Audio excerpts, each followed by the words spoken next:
자, 그럼 다시 우리 로마서로 들어가겠습니다. 여러분들은 지난 시간 3일 전입니다. 설교 마지막 시간에 제가 어떤 질문 던졌는지 기억하십니까? 네, 설교 제목도 기억 잘 안 나시죠?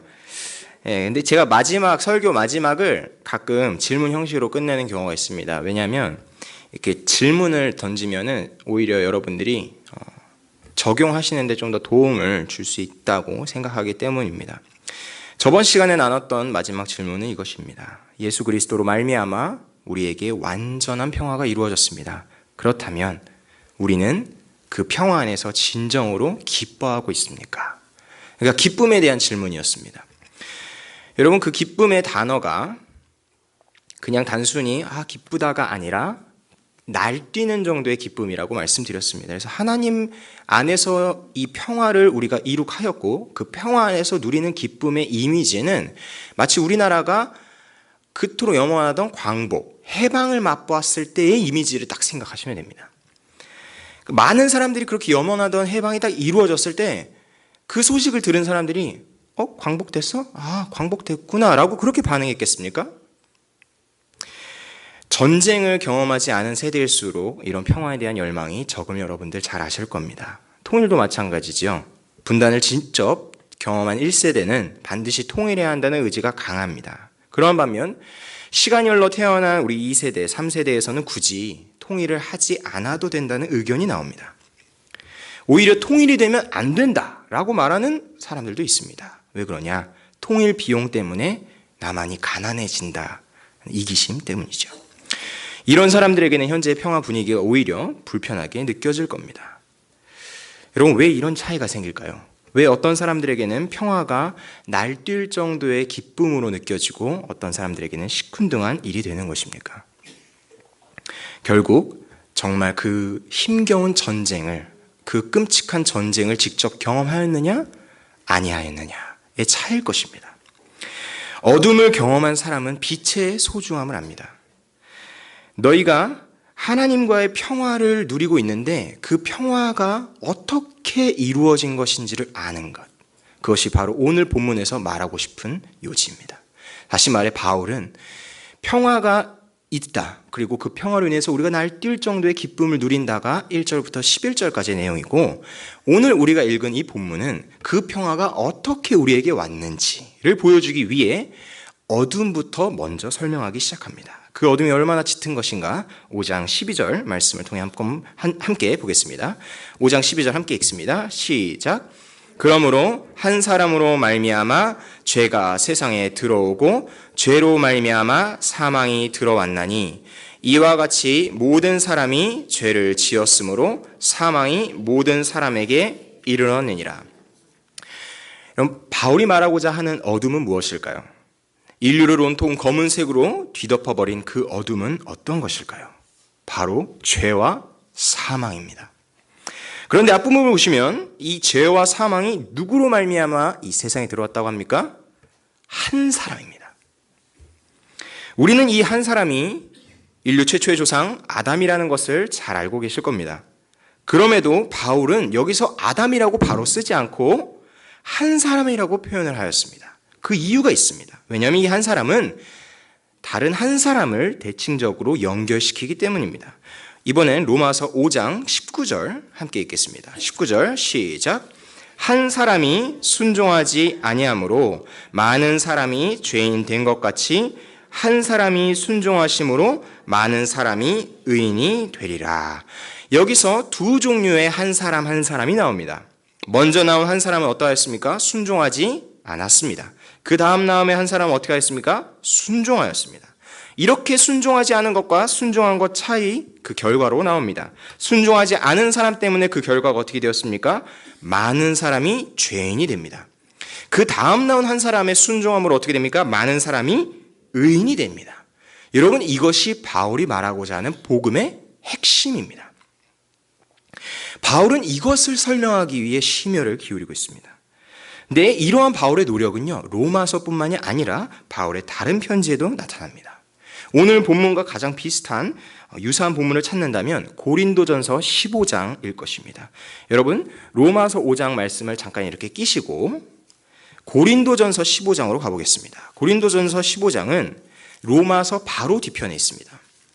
고린도전서 15장 21절부터 26절까지입니다.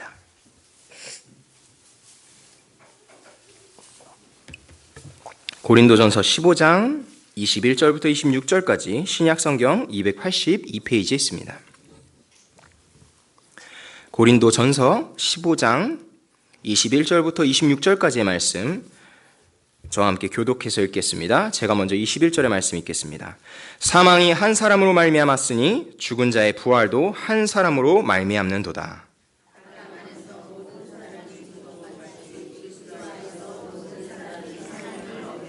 그러나 각각 자기 차례대로 되리니 먼저는 첫 열매인 그리스도요 다음에는 그가 강림하실 때에 그리스도에게 속한 자요.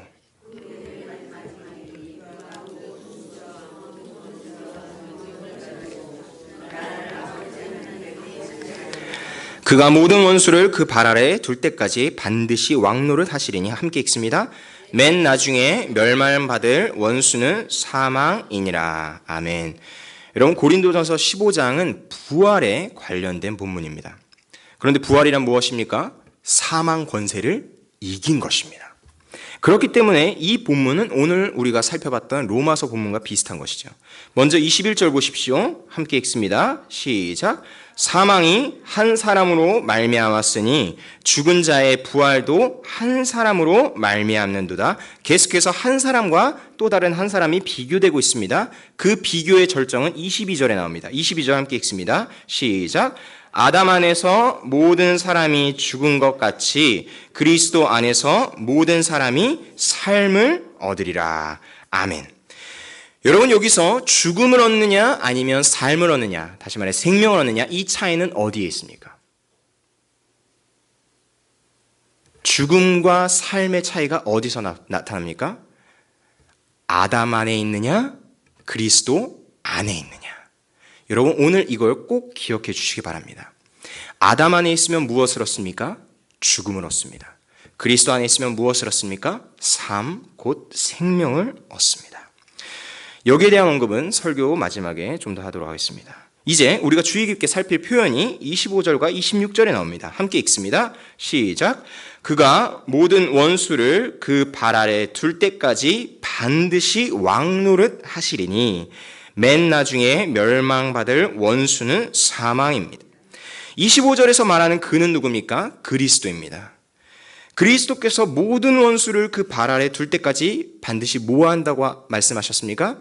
왕노릇 한다 합니다. 이 표현이 중요합니다. 왕노릇. 그 다음 26절을 보십시오. 그래서 맨 마지막에 멸망받을 원수로서 누가 나옵니까? 사망이 나옵니다.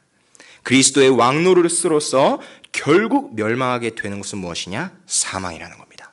자, 이제 다시 로마서로 가겠습니다. 로마서 5장으로 돌아갑시다. 로마서 5장 14절을 보십시오.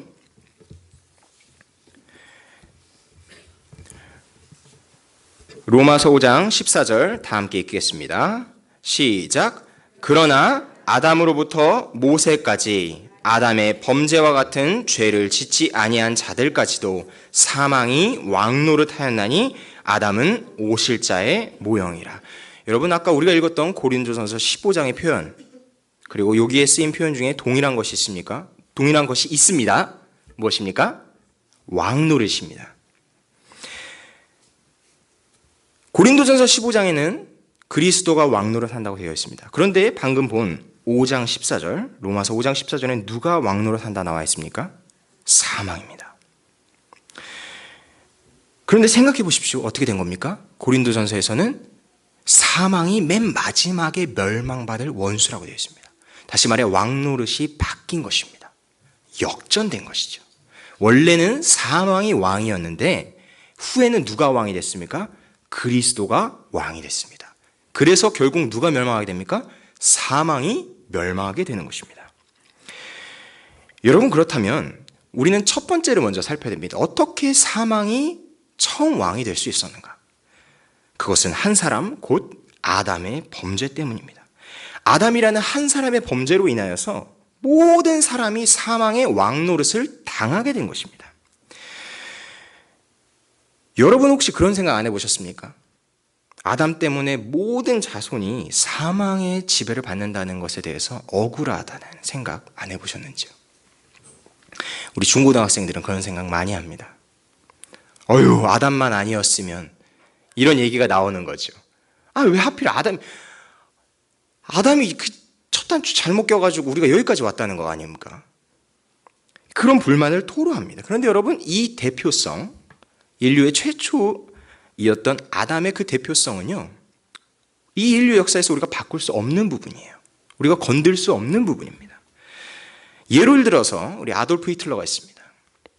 여러분, 히틀러가 한 국가의 원수로서 전쟁을 선포했을 때는요, 그 한 사람의 결정이 그 독일 국가 전체에 미치게 되는 겁니다.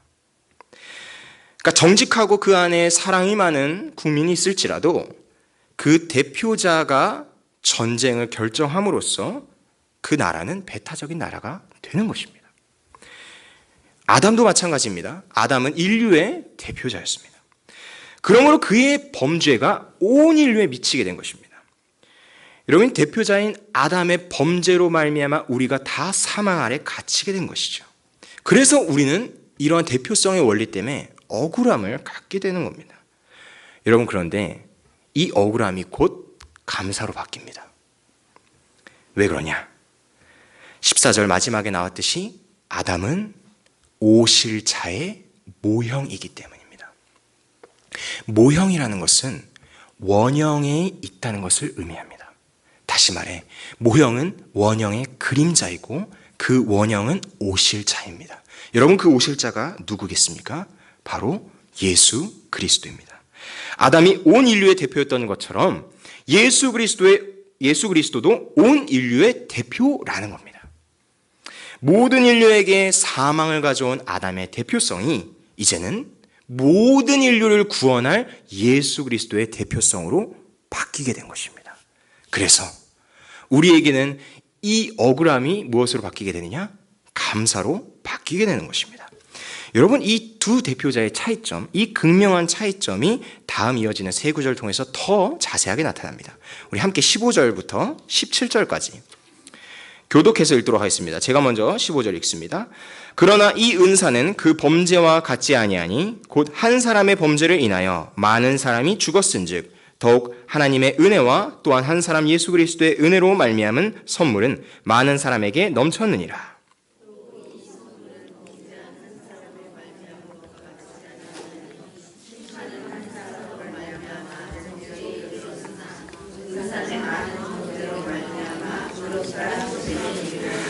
다 함께 17절 읽습니다. 한 사람의 범죄로 말미암아 사망이 그 한 사람을 통하여 왕노릇하였은즉 더욱 은혜와 의의 선물을 넘치게 받은 자들은 한 분 예수 그리스도를 통하여 생명 안에서 왕노릇하리로다. 아멘. 여러분, 이 세 구절 중에서 가장 많이 반복된 단어가 무엇이라 생각되십니까? 이 세 구절 안에서 가장 많이 반복되고 있는 단어, 범죄 그리고 선물입니다. 은사도 선물로서 번역될 수 있습니다. 이 절을 보시죠. 바울이 말하고 싶은 것은 무엇이냐? 이 범죄와 이 선물은 비교 불가라는 것입니다. 범죄와 선물은 너무나 차이가 극명하게 나타나기 때문에 도저히 같은 것으로 동급 취급할 수 없다는 것입니다. 예를 들어 보겠습니다. 한번 화면을 보시죠. 목사님, 넘겨주시겠습니까? 네. 여러분, 담배꽁초나 쓰레기가 가장 많이 무단 투기되는 장소가 어딘지 아십니까? 저기 보시는 것처럼 전봇대 옆입니다. 전봇대 옆엔요, 항상 쓰레기들이 넘쳐나기 쉽습니다. 사람들이 엄청나게 쓰레기를 버리죠. 그 다음 장면 보십시오. 그래서 이런 것을 붙입니다. CCTV 작동 중입니다. 절대 버리지 마십시오. 이런 경고장을 붙입니다. 그 다음 사진 보시면 아무 소용이 없습니다.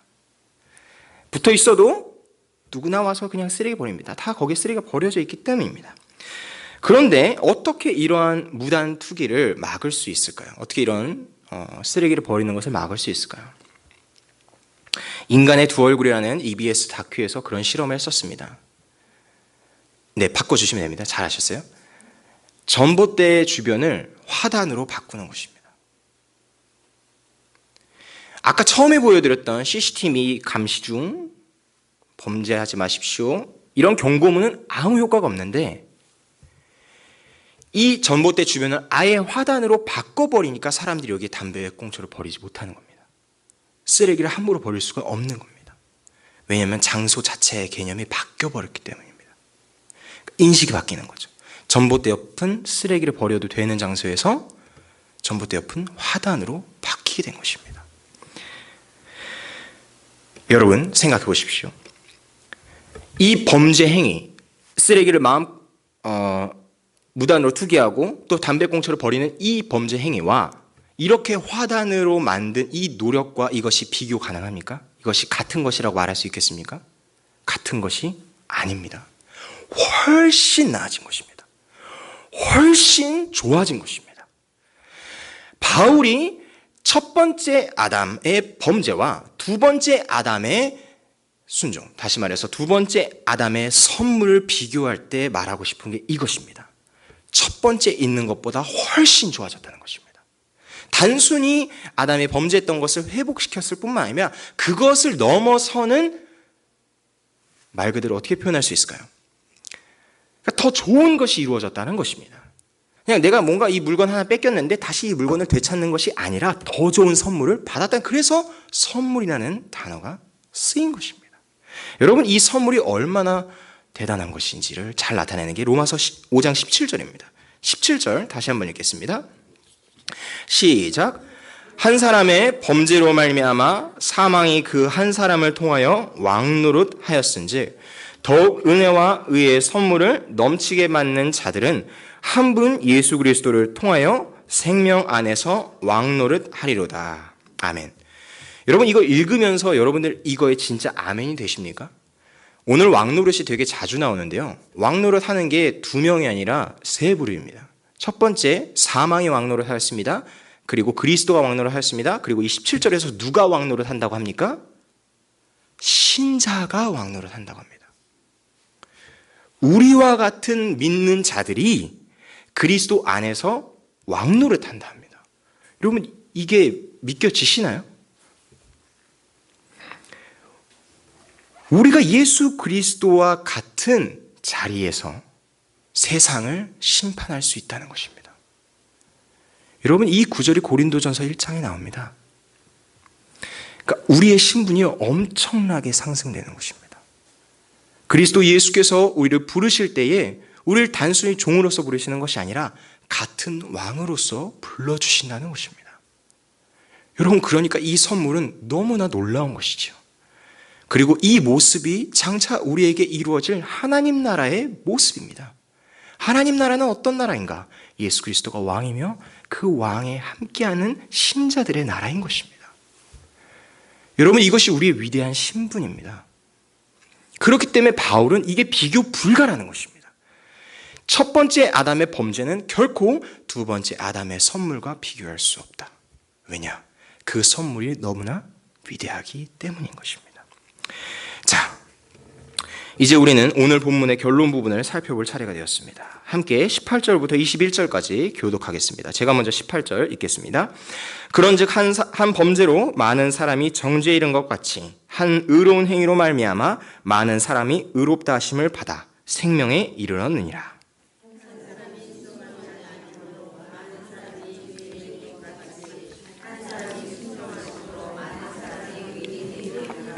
율법이 들어온 것은 범죄를 더하게 하려 함이라. 그러나 죄가 더한 곳에는 은혜가 더욱 넘쳤나니 함께 읽습니다. 이는 죄가 사망 안에서 왕노릇 한 것 같이 은혜도 또한 의로 말미암아 왕노릇하여 우리 주 예수 그리스도로 말미암아 영생에 이르려 함이라. 아멘. 우리는 결론에 도달하면서 이제 바울이 거듭 강조하는 것을 다시 짚어보려고 합니다. 바울은 예수 그리스도를 무엇으로 보고 있습니까? 두 번째 아담으로 보고 있습니다. 이 두 번째 아담에 대한 이미지는 바울이 예수 그리스도를 어떻게 이해하고 있느냐를 잘 보여줍니다. 첫 번째 아담의 범죄가 가져온 사망의 권세는 두 번째 아담 예수 그리스도의 순종을 통해서 종식되었습니다. 여러분, 이 첫 번째 아담과 두 번째 아담에 대한 이 비교, 이 이해가 바울 신학에 있어서는 핵심입니다. 여러분, 아담 했을 때 여러분은 무엇이 떠오르십니까? 아담을 이해하는 것이 굉장히 중요합니다. 아담이라고 했을 때는 무엇이 떠오르느냐? 우리는 호세아서의 말씀을 떠올려야 합니다. 호세아서 6장 7절 제가 읽어드리겠습니다. 그들은 아담처럼 언약을 어기고 거기에서 나를 반역하였느니라. 다시 한번 읽겠습니다. 그들은 아담처럼 언약을 어기고 거기에서 나를 반역하였느니라. 여러분, 호세아서가 어떤 책이죠?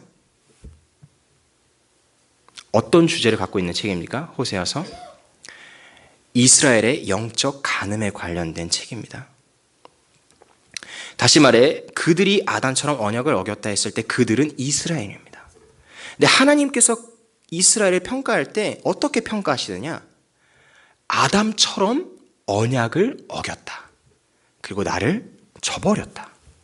그러니까 하나님께서는 아담을 어떻게 기억하십니까?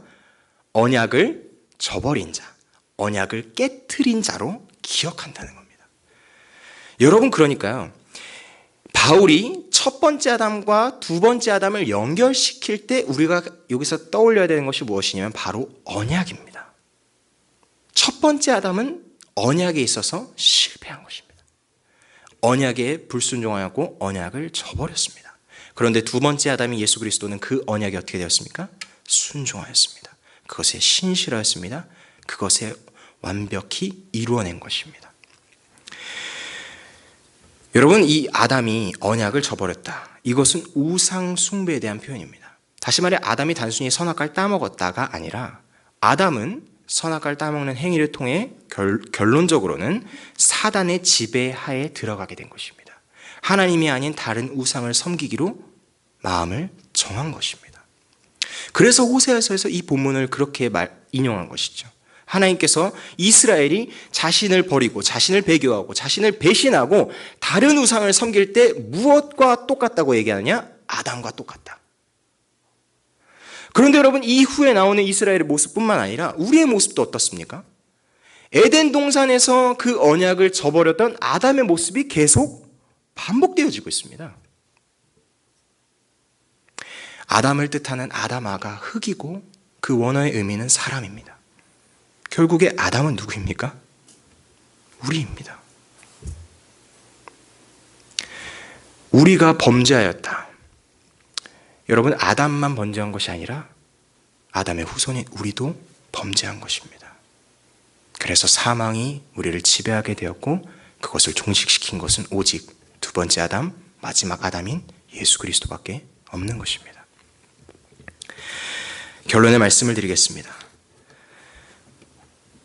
초반에 언급했던 사망은 누구에게서 오고 삶은 누구에게서 오는지 그것에 대해서 한번 기억해 달라고 했었죠. 사망은 누구에게서 옵니까? 첫째 아담에게 속한 자에겐 사망이 옵니다. 생명은 누구에게서 옵니까? 둘째 아담 예수 그리스도에게 속한 자에게 옵니다. 그러므로 바울이 묻고 싶은 질문은 이것입니다. 당신은 과연 첫째 아담에게 속한 자입니까? 둘째 아담에게 속한 자입니까? 개인적인 첨언을 드리겠습니다. 여러분들의 적용을 돕기 위한 것인데요. 이건 지극히 개인적인 것입니다. 여러분, 사람은 어디에 속해 있는가를 굉장히 중요하게 생각합니다. 많은 사람들이 청년들, 특히 저와 같은 청년들, 대기업에 속하길 원합니다.